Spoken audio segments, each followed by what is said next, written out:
Assalamualaikum warahmatullahi wabarakatuh.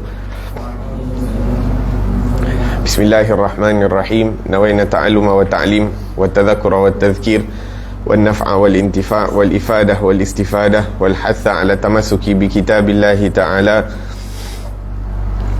wa sunnati rasulihi sallallahu alaihi wasallam wa du'a ila al-huda wa dalalata ala al-khair ibtigha' wajhillah wa mardatihi wa qurbihi wa thawabihi subhanahu wa ta'ala. Allahumma inna nas'aluka fahman nabiyyin wa hifdhal mursalin wa ilhamal malaikatil muqarrabin. Allahumma aghnina bil ilm wa zaina bil hilm wa akrimna bit taqwa wa jamilna bil afiyah.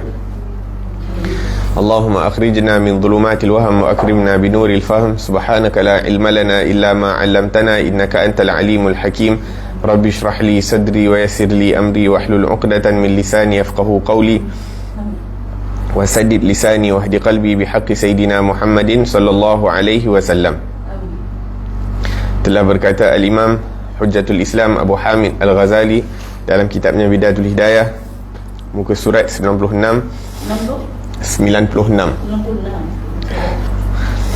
Adab-adab puasa.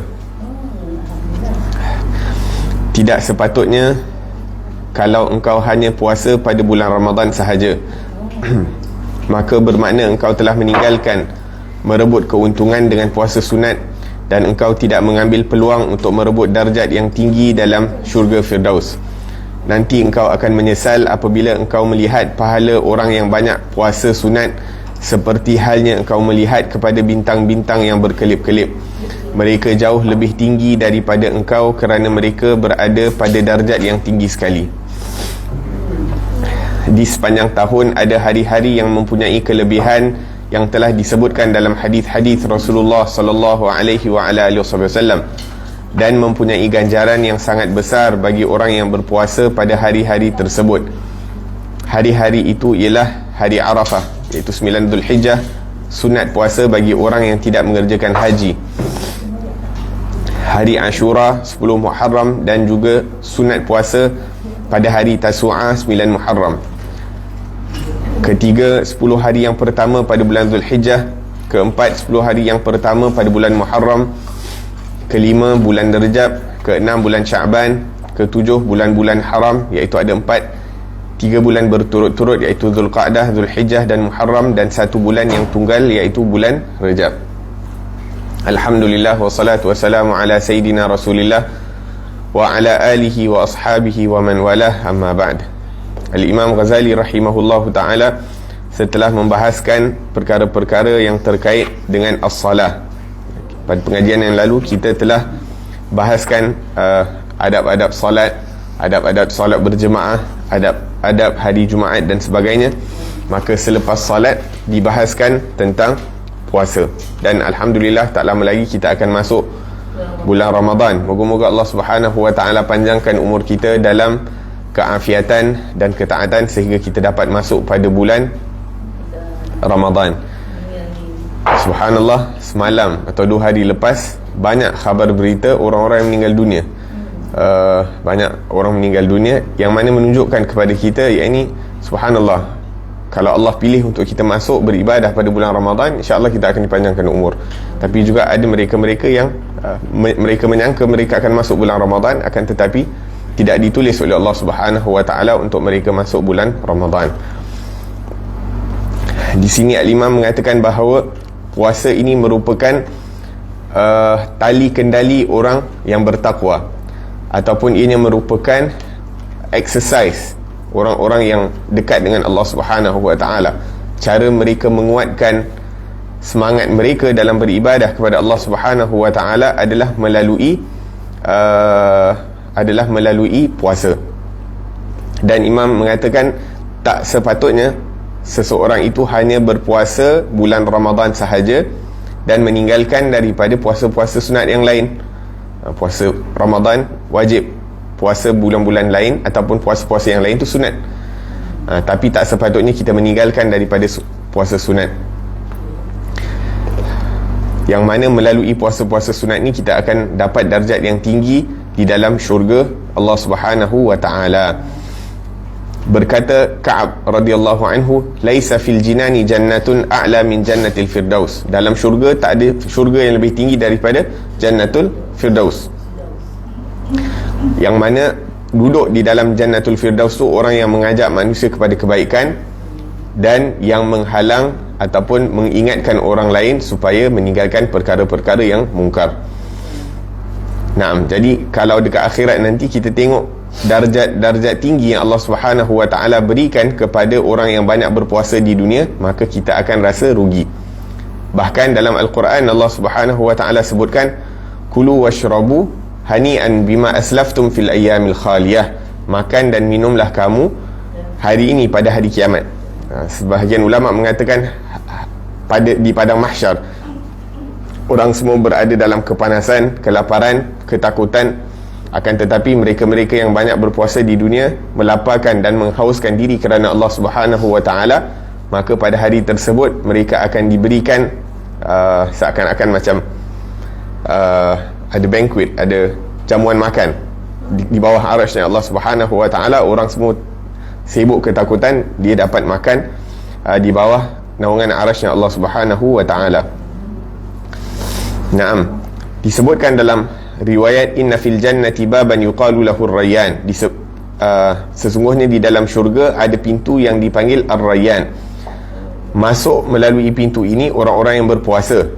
Yadkhulu minhu shaimun yaumal jumaah. Mereka akan masuk ke dalam pintu itu pada hari Jumaat. Dan tak ada orang lain yang boleh masuk melainkan mereka. Fa idza dakhalu ughliqa falam yadkhul minhu ahad. Dan apabila mereka masuk, iaitu orang-orang yang berpuasa, maka pintu itu akan ditutup dan dikunci.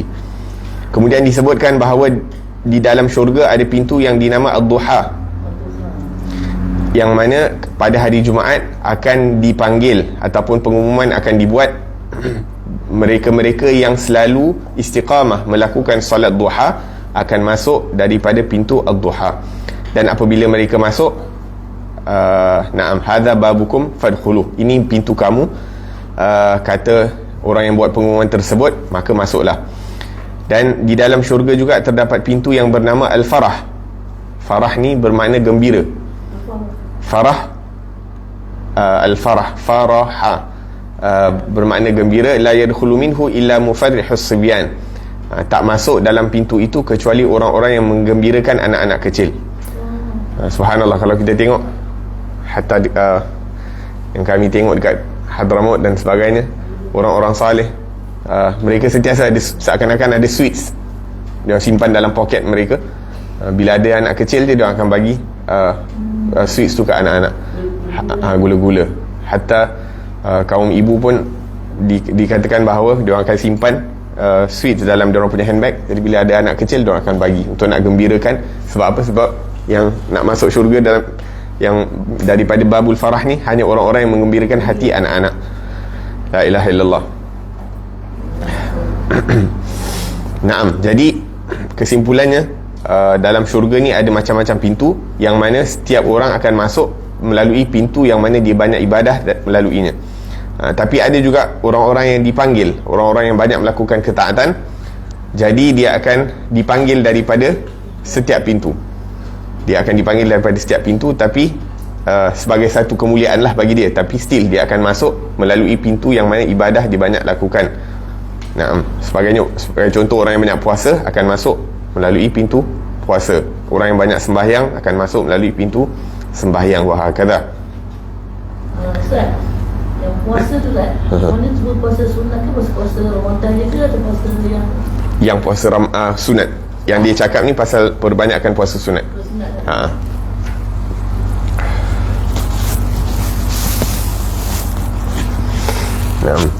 Kemudian disebutkan di sini ada pun hari-hari yang dianjurkan, ada puasa-puasa yang dianjurkan setiap, maksudnya benda tu berlaku setahun sekali. Ada juga puasa-puasa yang dianjurkan, yang digalakkan, dia berlaku setiap bulan. Ada juga yang berlaku setiap minggu. Nah, ada pun yang berlaku setiap bulan, yang disebutkan dalam hadis Nabi SAW tentang kemuliaan dan pahala yang besar yang diberikan Allah Subhanahu wa taala adalah seperti puasa hari Arafah. iaitu 9 Zulhijjah, disunnahkan bagi mereka-mereka yang tidak menunaikan haji.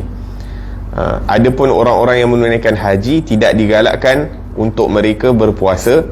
Sebab apa? Sebab hari Arafah tu hari untuk mereka perbanyakkan beribadah, perbanyakkan doa, perbanyakkan munajat kepada Allah Subhanahu wa taala. Jadi mereka memerlukan tenaga. Sebab tu mereka tidak digalakkan untuk berpuasa. Begitu juga hal dia dengan hari Jumaat.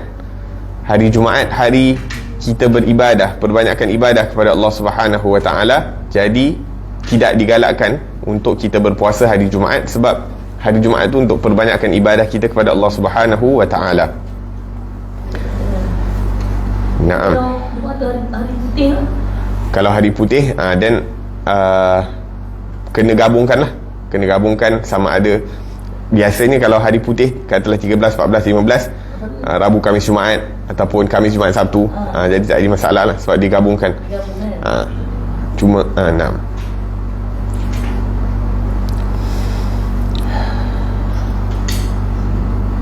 Naam. Fadilat puasa pada hari Arafah adalah diampunkan dosa tahun yang lalu dan tahun yang akan datang. Itu 2 tahun daripada dosa-dosa kecil diampunkan oleh Allah Subhanahu wa taala. Kemudian hari Ashura, iaitu pada 10 Muharram, pahala dia diampunkan 1 tahun dosa yang lalu. Naam. Dan Nabi SAW menyebutkan bahawa kalau aku hidup tahun depan, maka aku akan puasa 9 dan 10 Muharram. Jadi kalau boleh, kalau bulan Muharram, kalau boleh kita puasa 9 dan 10. Naam. Wal ashrul awal min Zulhijjah, 10 hari pertama daripada Zulhijjah. Naam, kira 1 sampai 8, lepas tu campur dengan 9. Tadi kita sebutkan hari Arafah kan? Hari Arafah tu 9 Zulhijjah. Maka di sini disebutkan 1 sampai 8 Zulhijjah. Puasa lain. Untuk puasa disunahkan kalau kita boleh puasa. Ma min ayamin al-amal fihinna afdalu wa ahabbu ila Allah min ayamil ashr. Tak ada amalan kebaikan ataupun amalan salih yang dilakukan lebih disukai oleh Allah Subhanahu wa taala untuk dilakukan daripada hari tersebut.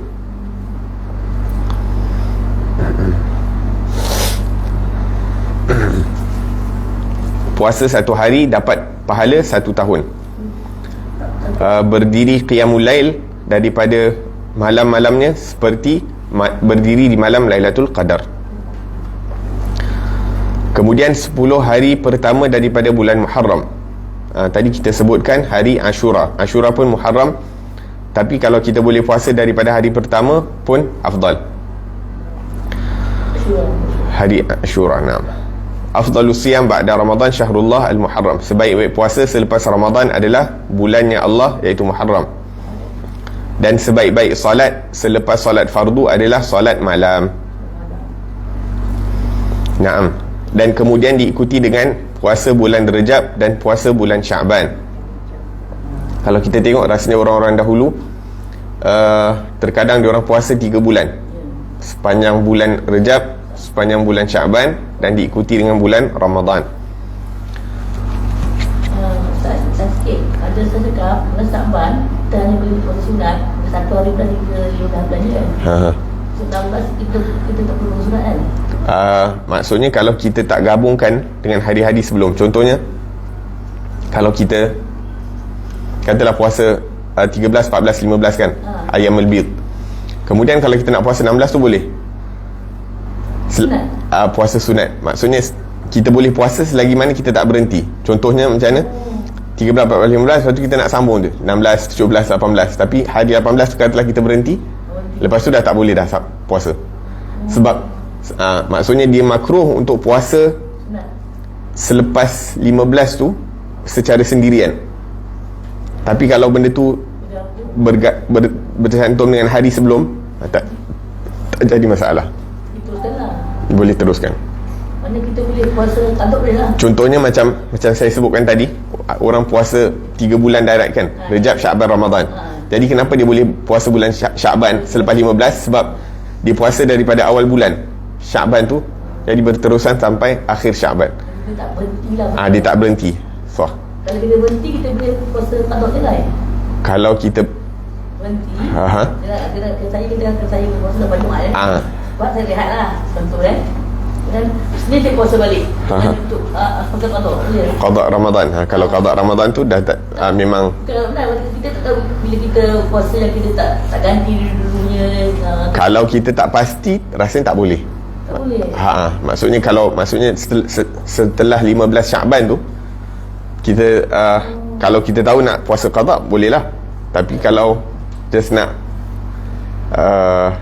aku rasa takut ada yang tak ganti, tak ingat dulu. itu maksudnya kita buat daripada awal daripada lepas Ramadan tu kita patutnya dah mula. Kita tak tahu kan, kita ada yang kita tak ganti dia masa romantik, kita tahu tak ingat kan. Mungkin kita pun mungkin ada kan, mungkin ada, mungkin ada. Kita puasa je lah untuk qada je.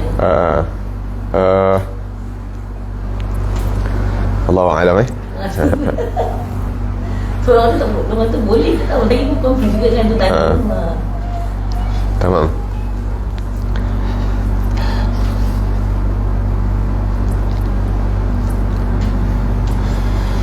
Wa kana Rasulullah sallallahu alaihi wasallam yukthiru shaum Sya'ban hatta yadhun annahu fi Ramadan. Nabi sallallahu alaihi wasallam banyak berpuasa di bulan Sya'ban sehingga mereka merasakan bahawa Rasulullah puasa sampai tak berhenti. Naam. Dalam riwayat menyebutkan idza kana nisf min Sya'ban fala shauma hatta Ramadan. Apabila tiba 15 Sya'ban maka tidak ada puasa sehingga bulan Ramadan.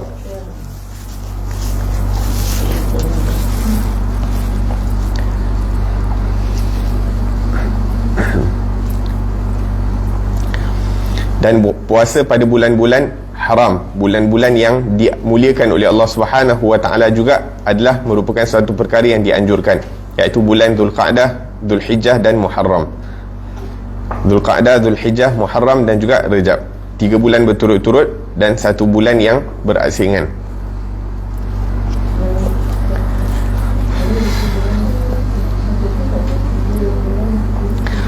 Kemudian Imam Ghazali menyambung, dan di dalam sebulan pula ada hari-hari yang mempunyai kelebihan berpuasa, iaitu awal bulan, pertengahan bulan, akhir bulan.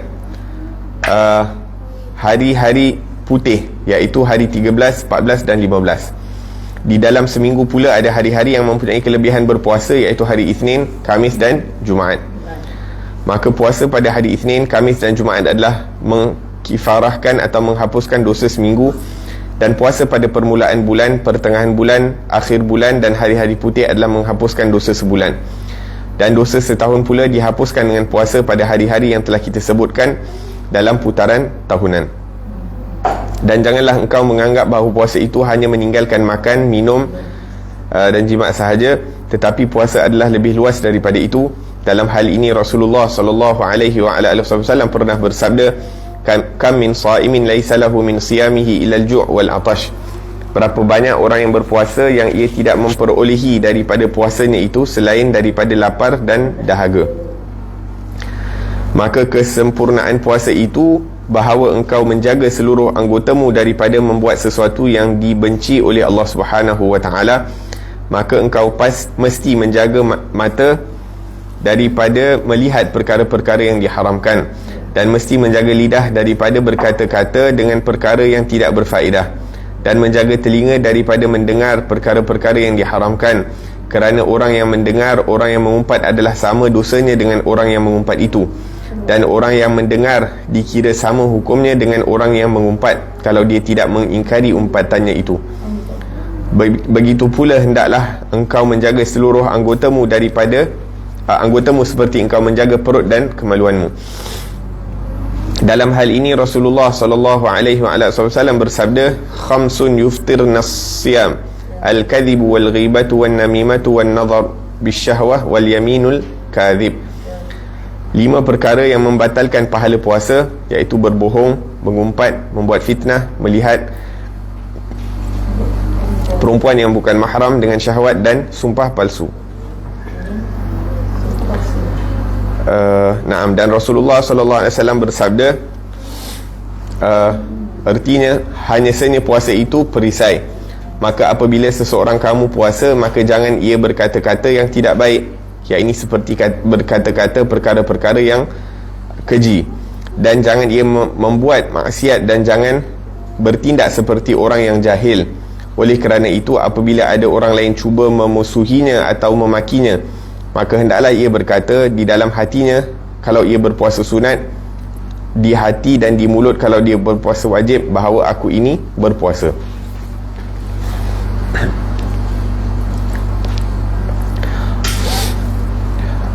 Naam. Jadi dalam setiap bulan ada juga puasa-puasa yang dianjurkan. Maksudnya di awal bulan, pertengahan bulan dan di akhir bulan, berserta dengan hari-hari hitam dan hari-hari putih. Hari-hari hitam 27, 28, 29. 27, 28 dengan 29 setiap bulan. Hari putih 13, 14, 15. Hari putih 13, 14, 15. Hari hitam 27, 28, 29. Ada hari hitam tak?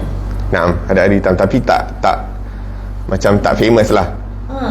Maksudnya kalau kita miss hari putih, kita boleh puasa hari hitam. Dan kalau kita tak mampu nak puasa hari putih ataupun hari hitam, maksudnya kita pecahkan. Satu hari di awal bulan, 10 hari pertama, satu hari 10 hari pertengahan, dan satu hari di 10 hari penghujung. Jadi kita dapat puasa 3 hari. Maksudnya Nabi kata puasa 3 hari setiap bulan tu menghilangkan kotoran hati. Sama ada kita puasa hari putih 3 hari, ataupun kita puasa hari hitam 3 hari, ataupun kita pecahkan dia bila-bila kita nak puasa. Maksudnya satu hari di pertengahan, di awal bulan, satu hari di pertengahan bulan, satu hari di penghujung bulan. Itu maksud dia. Naam. Hari hitam ni puasa je.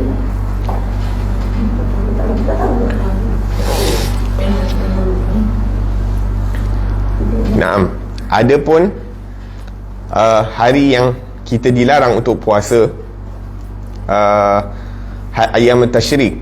Hari tasyrik ni 11, 12, 13. 11, 12, 13 Zulhijjah kita tak boleh puasa.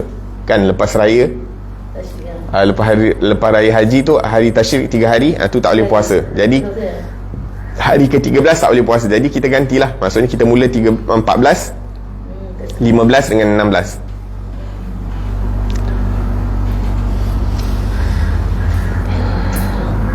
Naam. Kemudian disebutkan di sini dalam setiap minggu pula dianjurkan untuk puasa hari Isnin, Khamis dan Jumaat. Naam. Macam mana? Maksudnya dia kena gabungkan dengan hari sebelum atau hari selepas lah.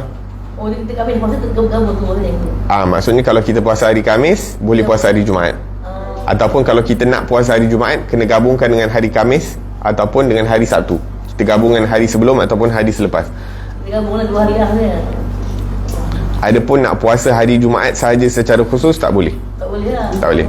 Mana dia mesti gabungkan, mana maksudnya Khamis Jumaat, Jumaat Sabtu boleh dua. Naam. Nabi SAW menyebutkan bahawa tentang hari Isnin dan Khamis, ianya merupakan hari yang mana dipersembahkan amal ibadah manusia kepada Allah Subhanahu wa taala. Maka Nabi mengatakan bahawa aku suka amal ibadah aku dipersembahkan dalam keadaan aku sedang berpuasa. Maksudnya apa? Dalam setiap minggu tu amalan kita dipersembahkan kepada Allah Subhanahu wa taala hari Isnin dan hari Khamis secara ijmal, iaitu secara general. Maksudnya tak detail lah.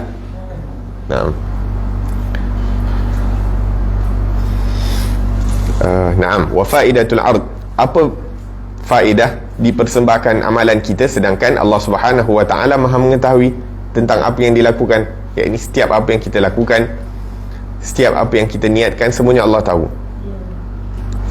Tapi Allah persembahkan juga amal ibadah itu, ataupun Allah suruh malaikat catat agar supaya ada keadilan, ada bukti orang ni melakukan ketaatan, orang ni melakukan kemaksiatan, wal iyad billahi tabaraka wa taala.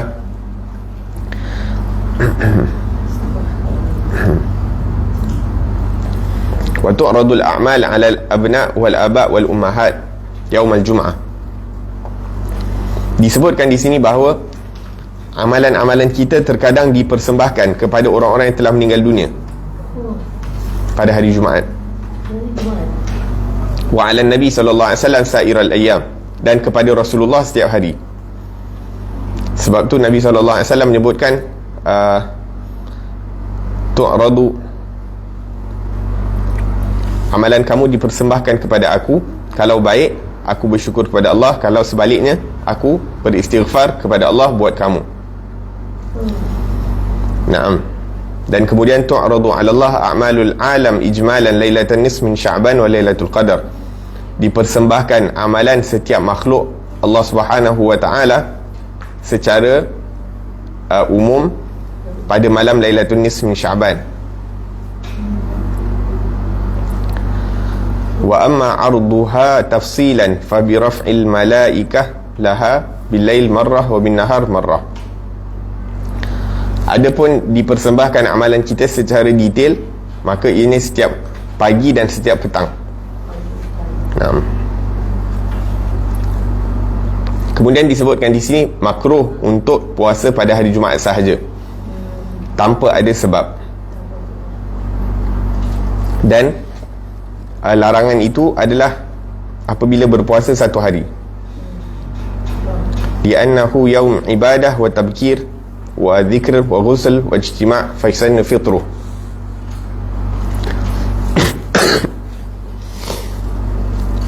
Sebab hari itu hari untuk ibadah, hari untuk kita datang awal untuk ke masjid, hari untuk berzikir, hari untuk mandi, dan hari untuk kita berkumpul dengan orang. Jadi gunakan tenaga tu untuk kita beribadah. Dalam riwayat disebutkan inna yaumul jum'ah yaumul id wa dzikr. Hari Jumaat merupakan hari raya dan hari untuk berzikir. Jangan jadikan hari raya kamu hari kamu berpuasa. Akan tetapi jadikanlah hari itu hari kamu makan dan zikir, illa an tukhallituhu bi ayyam. Naam, kecuali kalau kamu gabungkan hari puasa kamu itu dengan hari-hari sebelum ataupun hari selepas. Naam. Kemudian disebutkan di sini maka dosa-dosa yang dilakukan dalam seminggu itu dihapuskan melalui puasa hari Isnin, Khamis dan Jumaat. Dan dosa-dosa yang dilakukan pada satu bulan dihapuskan melalui puasa di awal bulan, pertengahan ataupun akhir bulan, ataupun puasa hari-hari putih.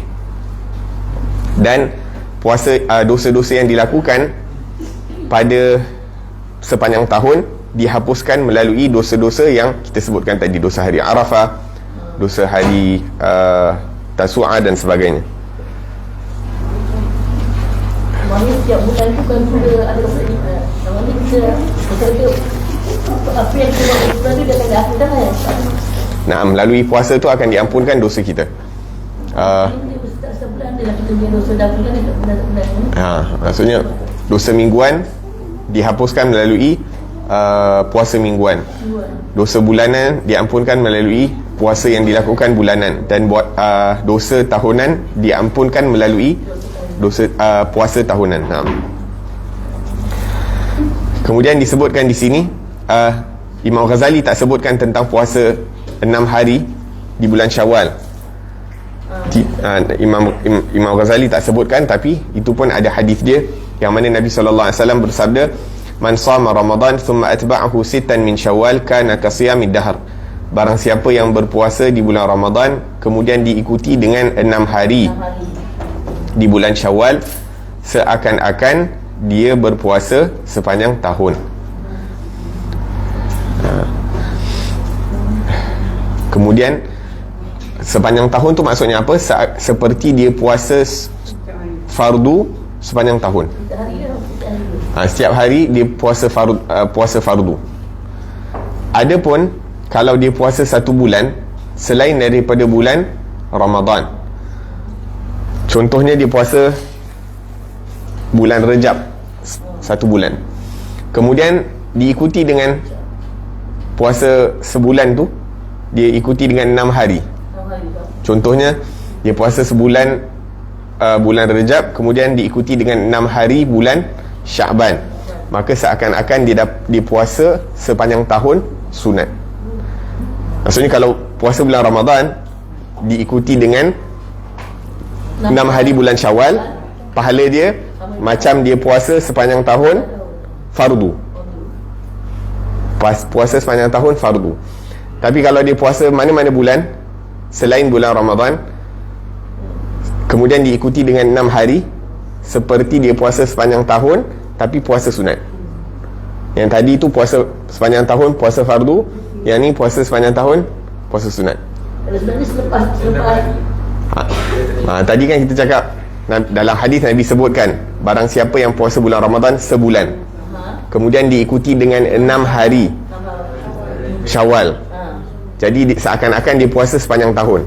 So ulama kata sepanjang tahun tu seperti dia puasa fardu sepanjang tahun.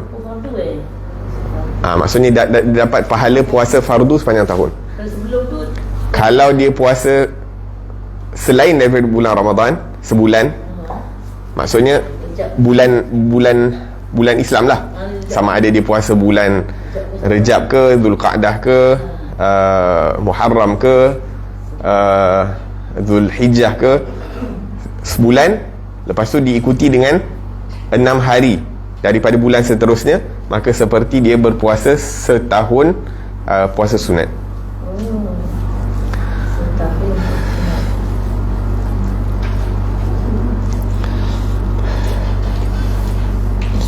Lepas tu perlu diberi perhatian, syarih ni mengatakan kadang-kadang berlaku pertembungan antara hari-hari yang mulia. Contohnya kita puasa hari putih dengan bertembung dengan hari Khamis atau hari Isnin.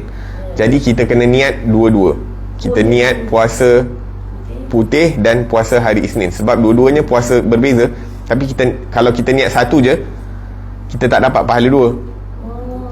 Tapi kalau kita niat puasa putih, puasa hari Isnin, lepas tu kalau mungkin jatuh pada apa lagi boleh gabungkan,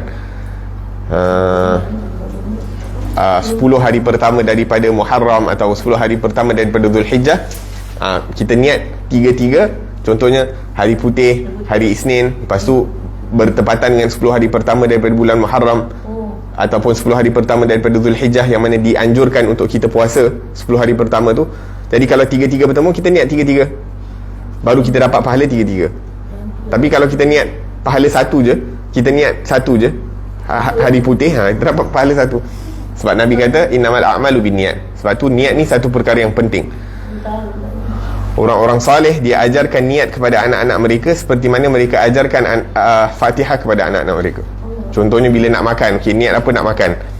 Niat makan taat perintah Allah, niat makan untuk nak ikut sunnah Rasulullah, niat nak makan untuk nak jaga amanah. Badan ni merupakan amanah Allah Subhanahu Wa Taala, jadi kita makan untuk nak jaga amanah yang Allah Subhanahu Wa Taala berikan. Kita nak makan kenapa? Nak dapatkan kekuatan untuk beribadah kepada Allah. Jadi makin banyak kita niat dalam satu perkara, makin banyak pahala. Kita pakai baju, niat nak tutup aurat, niat nak taat perintah Allah, nak ikut sunnah Nabi SAW, niat nak menzahirkan nikmat yang Allah Subhanahu Wa Taala berikan kepada kita, maka akan diganjarkan sesuai dengan niat tersebut. Hati je, dalam hati. Dia bukan perlu dilafazkan. Maksudnya nak sampai ke tahap tu, maksudnya hati kita kena sentiasa hadir dengan Allah lah. Barulah setiap benda yang kita lakukan. Contohnya kita datang majlis ilmu untuk nak belajar. Belajar kenapa? Kerana Allah, bukan kerana nak tunjuk kita ni pandai ke, ataupun saja nak dengar, tak ada buat apa, tak ada memang tak ada benda, so datang je lah. Walaupun tidak kekurangan orang yang datang majlis-majlis ilmu ni, paling kurang dia akan diampunkan dosa oleh Allah Subhanahu Wa Taala.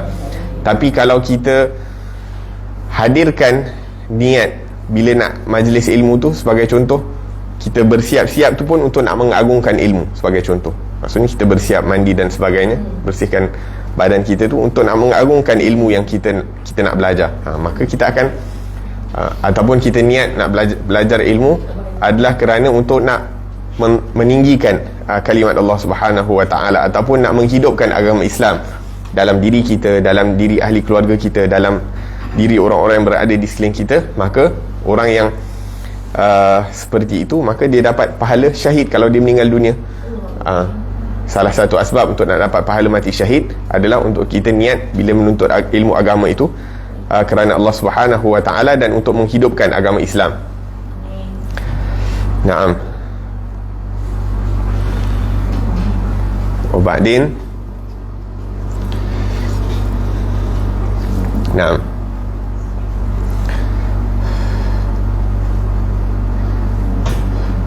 Sebagai contoh, Nabi SAW sebutkan, kita ni kalau bersedekah kan, kalau kita sedekah dekat orang biasa dapat pahala sedekah. Tapi kalau kita sedekah dekat kaum kerabat, kita dapat pahala sedekah dan dapat pahala silaturrahim. Tapi perlu untuk diniatkan jugalah. Maksudnya kita niat lebih kurang macam tu. Jadi setiap perkara yang kita lakukan, makin banyak niat kita niatkan dalam satu ibadah yang kita lakukan, maka lebih banyak pahala yang kita akan dapat daripada Allah Subhanahu wa ta'ala. Tapi kadang terlupa kan? Ya, terlupa. Kadang terlupa. Satu kata nak buat dulu dia pun nak buat macam kan mak ayah kan. Mari kita campur lagi, kita ada niatkan nak bagi makan, nak gembirakan hati orang. So benda tu niat-niat yang perlu dihadirkan lah. Ya Allah, Tuhan. La ilaha illallah.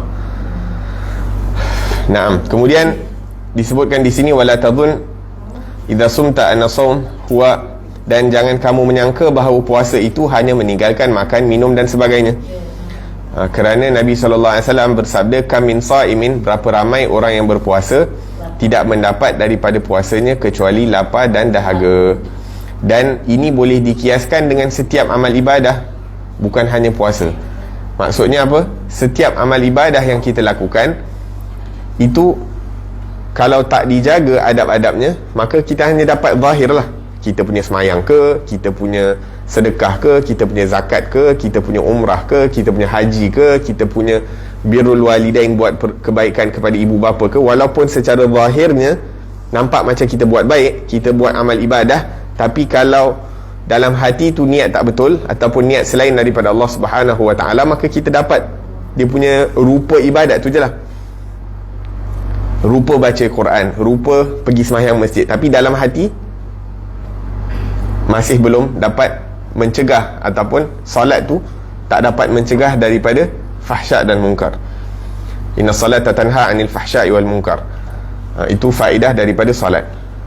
Maksudnya kalau kita dah semayang 5 tahun, 10 tahun, 20 tahun, 30 tahun, tapi dosa pun masih lagi berterusan, maka perlu untuk kita cek sama ada solat kita itu betul tak betul, diterima oleh Allah Subhanahu wa ta'ala ataupun tidak. Allah Subhanahu wa ta'ala berfirman tentang zakat, khudh min amwalihim sadaqatan tutahhiruhum biha wa tutahhiruhum wa tuzakkihim biha wa salli alaihim.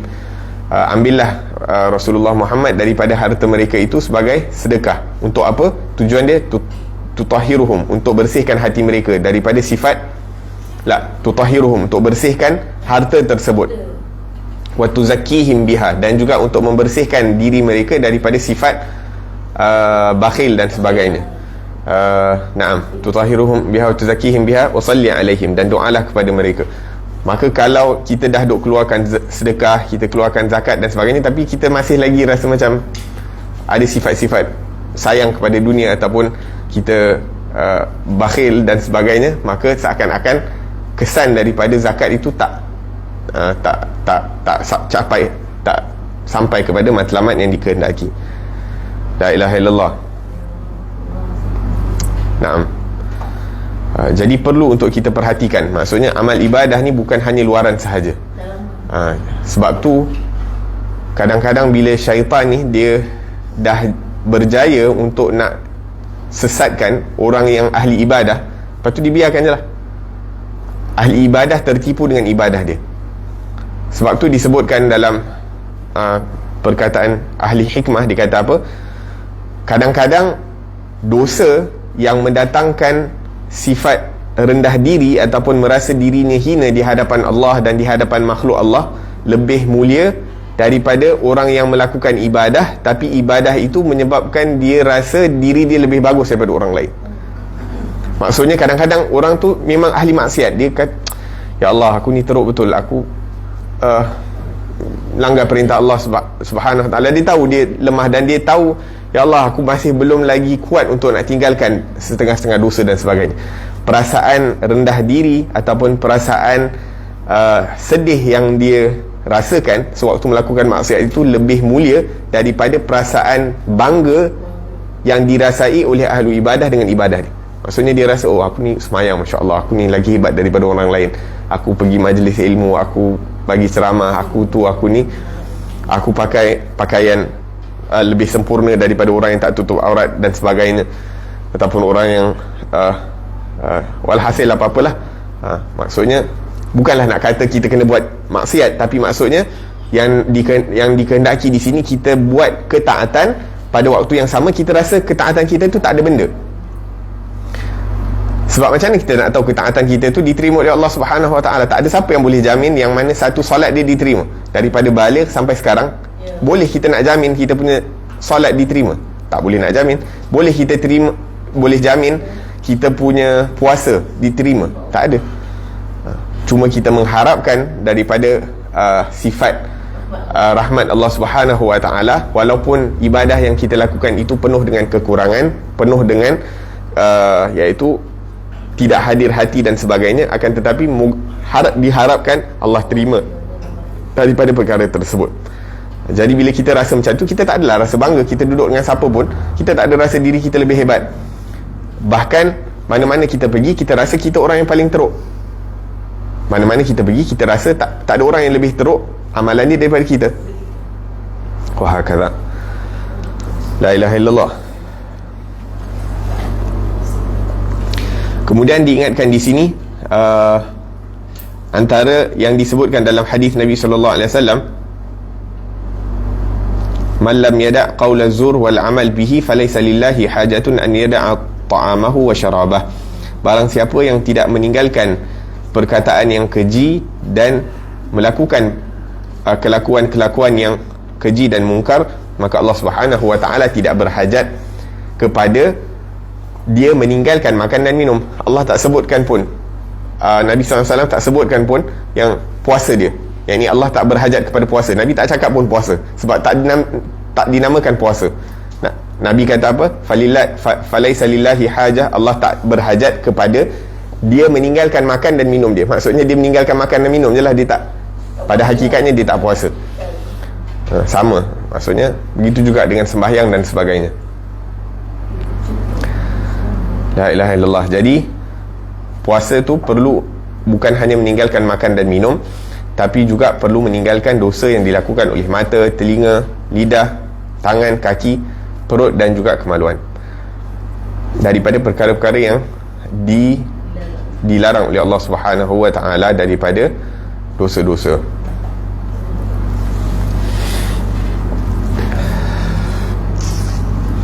Kemudian disebutkan di sini, maka kesempurnaan, dah baca dah baca. Jadi yang pertama, perlu berjaga mata kita ni daripada memandang perkara-perkara yang makruh, apatah lagi perkara-perkara yang haram. Yang makruh, apa memandang kepada perkara yang makruh? Pandang perkara-perkara yang tak faedah tu makruh. Memandang perkara-perkara yang tak berfaedah tu makruh. Sekarang ni contohnya tengok handphone. Aduh, tak ada keperluan kan nak tengok. Maksudnya kalau ada keperluan boleh lah. Maksudnya kalau kita tengok majlis ilmu, nak cari benda-benda, nak cari resepi makan, masak ke apa kan, tu ada keperluan lah. Tapi maksudnya saja boring, tak ada apa-apa. Nanti bulan Ramadan datang kan, kita boring bila nak buka puasa, duk scroll lah. La ilaha illallah. Naam. Wa ila kulli ma yashghalul qalb an dhikrillah, dan melihat setiap perkara yang melalaikan kita daripada ingat Allah Subhanahu Wa Taala. La ilaha illallah. Dan kalau kita tengok Nabi SAW, kalau Nabi SAW berjalan, pandangan baginda SAW itu sentiasa berada di bawah. Maksudnya tak ada keperluan. Tapi kita sekarang ni dah terlampau biasa kan, tengok dekat billboard lah, apa semua, semua sibuk. Oh, kat sini ada ni, kat situ. Nak tahu fudul, tak ada keperluan pun nak tahu, tak perlu pun nak tahu. Tengok je Ustaz.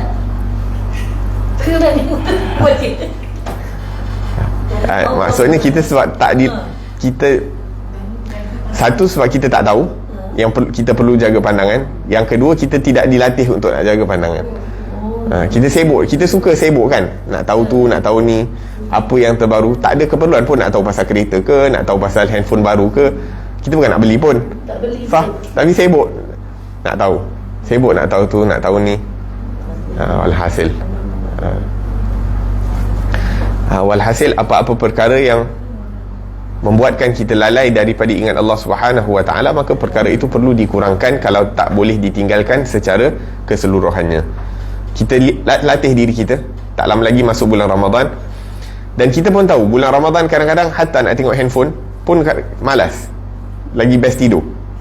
Maksudnya punya kuat kesan puasa tu untuk melatih kita, untuk menghalang kita daripada perkara-perkara yang tak perlu. Hatta kadang benda yang best pun, tengok handphone pun kadang-kadang malas lah bulan Ramadan. Bukan Ramadan lah, sebab kita tak ada energi. Sebab tu penting puasa tu. Puasa tu halang kita dari buat perkara, banyak perkara yang dilarang, dan juga perkara-perkara yang fudul, perkara-perkara yang tak ada faedah. Dia larang. Sebab tu makin banyak puasa, makin istiqamah kita puasa daripada hari-hari yang dianjurkan tadi, ia akan membantu diri kita ni untuk meninggalkan perkara-perkara yang tak penting, perkara-perkara yang fudul. Dalam hadis Nabi SAW sebutkan, an-nazar sahmun masmumun min sihami iblis.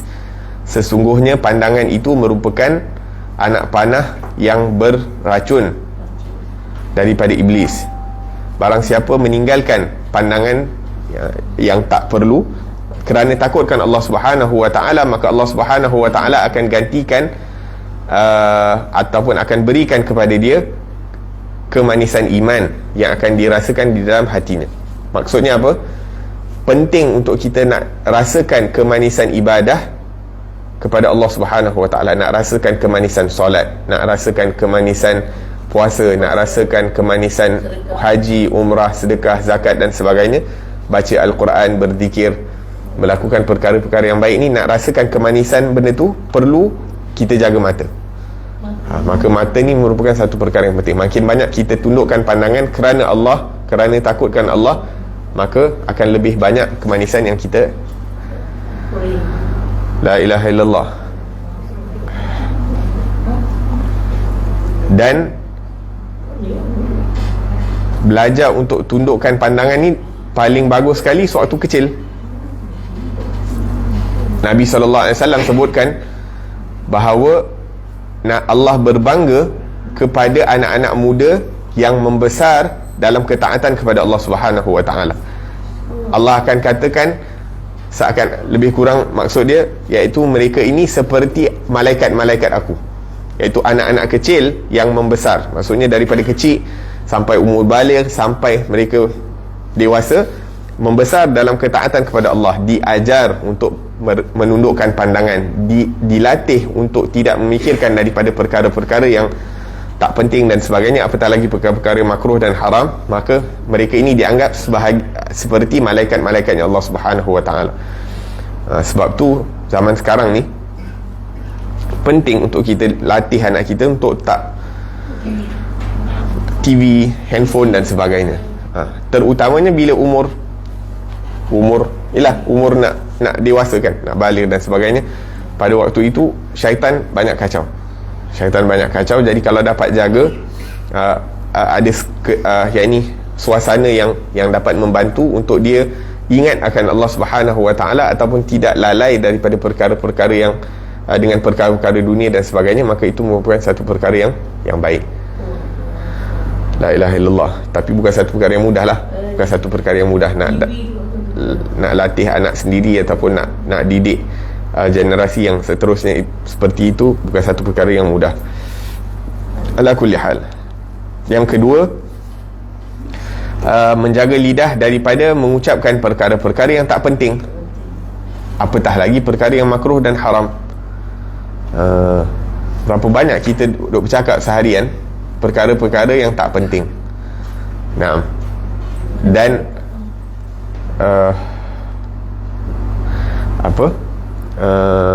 Allahumma salli ala Muhammad. Nabi SAW sebutkan bahawa cukup seseorang itu, kafa bil mar'i an yakuna kadhiban an yuhaddith bikulli ma yasma'. Cukup seseorang itu dianggap sebagai pendusta apabila dia ucapkan setiap perkara yang dia dengar.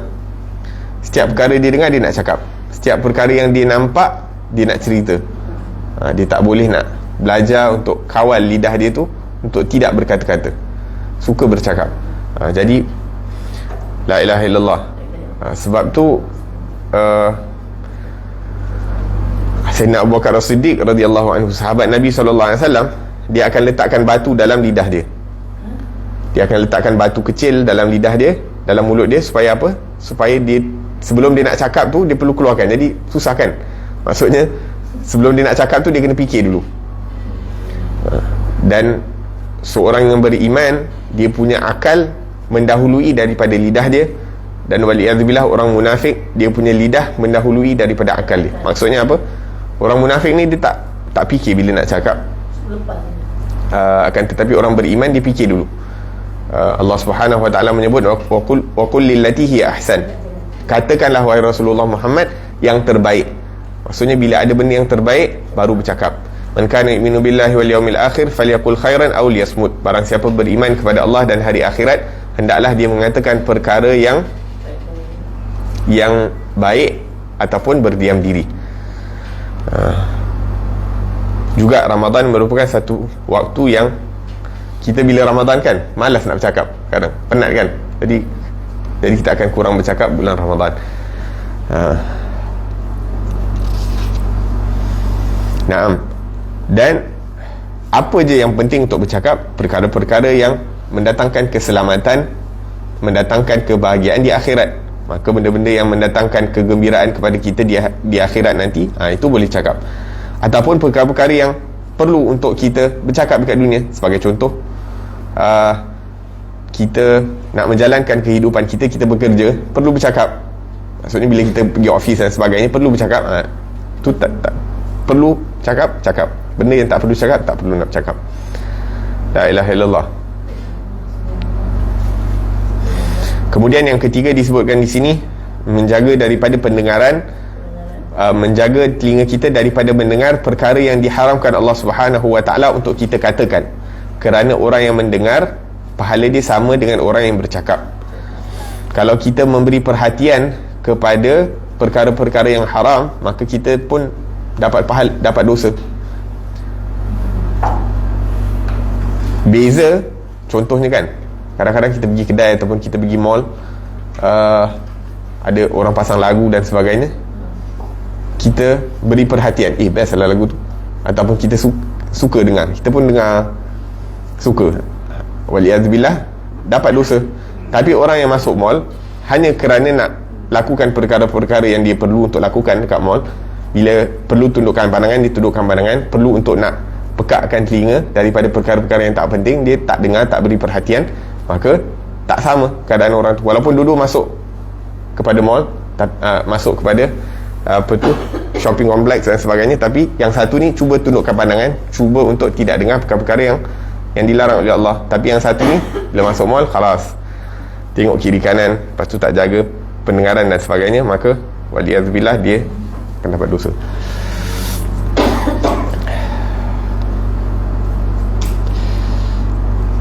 Naam.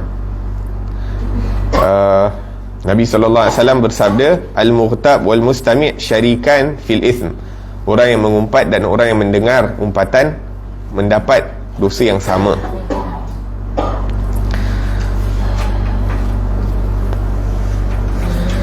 Naam. Kemudian disebutkan dalam hadis, khamsun yufattirna shaim, 5 perkara yang membatalkan puasa ataupun menghapuskan pahala puasa seseorang. Berdusta. Innama yaftadil kadhiba alladhina la yu'minuna bi ayatillah, kata Allah Subhanahu wa taala, sesungguhnya orang yang berdusta itu adalah orang yang tidak beriman kepada Allah Subhanahu wa taala. Dalam hadis Nabi menyebutkan al-mu'min la yakdzib, orang yang beriman dia tidak berdusta, dia tak cakap bohong. Macam mana kita nak latih diri kita untuk nak cakap benar dalam apa-apa keadaan sekalipun. Disebutkan tentang Syekh Abdul Qadir Jailani, satu ulama agung, ulama besar. Dia dipesan oleh ibu dia sewaktu dia nak pergi belajar, untuk tidak berbohong. Mak dia bagi dia duit untuk nak belajar. Jadi mak dia kata, mak dia simpan duit tu dekat dalam dia punya poket ke apa, macam jahitkan duit tu dalam baju lah. Maksudnya bila perlu baru guna. So along the way, dalam perjalanan dia nak pergi ke tempat yang dia nak belajar, maka kena tahan dengan perompak jalanan. So alhasil perompak jalanan tu pun saja je lah tanya budak ni. Tahu pun budak kecil kan, mungkin most probably tak ada duit, tapi saja tanya, kamu ada duit tak? So dia pun kata ada. Berapa banyak duit yang kamu ada? Dia cakap, aku ada kaza-kaza duit. Lepas tu pencuri ni katalah, kau tahu kan aku ni pencuri, jadi kenapa kau bagi tahu? So dia kata, ibu aku pesan untuk tidak tipu, untuk tidak berdusta. Dan disebabkan kejujuran Syekh Abdul Qadir Jailani, perompak jalanan itu menjadi orang yang pertama yang bertaubat kepada Allah di tangannya, kerana kejujurannya. La ilaha illallah. Naam. Perompak tadi dikata berapa banyak kali Allah Subhanahu Wa Taala dah pesan ke aku, tapi aku tak dengar. Ibu kamu pesan sekali, kamu dengar. Maka orang tu bertaubat kerana kejujuran Syekh Abdul Qadir Jailani. Walhasil, sifat jujur ni merupakan satu perkara yang sangat penting, kerana kejujuran dalam perkataan akan melimpah kepada kejujuran dalam perbuatan. Bila kita cakap benar, kita punya perbuatan pun akan jadi benar. Apabila perbuatan kita benar, keadaan dalaman hati kita pun akan menjadi benar. Dia ada connection. Kebenaran dalam tutur perkataan akan menyebabkan kebenaran dalam kita punya amal ibadah. Kebenaran dalam amal ibadah akan mendatangkan kebenaran dalam hati kita. Sehingga tu yang kita tengok orang-orang saleh ni, punya jujur mereka ni, kadang tengok muka diorang pun kita dah boleh berubah. Tengok muka diorang menyebabkan hati kita ingin nak berubah. Hanya tengok je muka diorang, tak perlu nak tengok ibadah mereka, tak perlu nak dengar ceramah mereka, khalas, just hanya melihat kepada wajah mereka, tergerak dalam hati untuk berubah.